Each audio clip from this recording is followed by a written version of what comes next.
In today's video, I'm going to show you how you can convert public to private account on Instagram. So after watching this video, you are able to do this work perfectly. First of all, I'm going on Instagram app. You can see this is my account. So if I scroll down, it's working really nice. So just click on this logo. Then again click on this three menu option.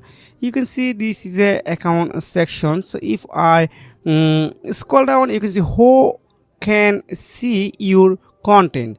So if I click on account privacy, here are public to private. If I click on private, then if I click on switch to private, it's going to private. So I'm not this right now.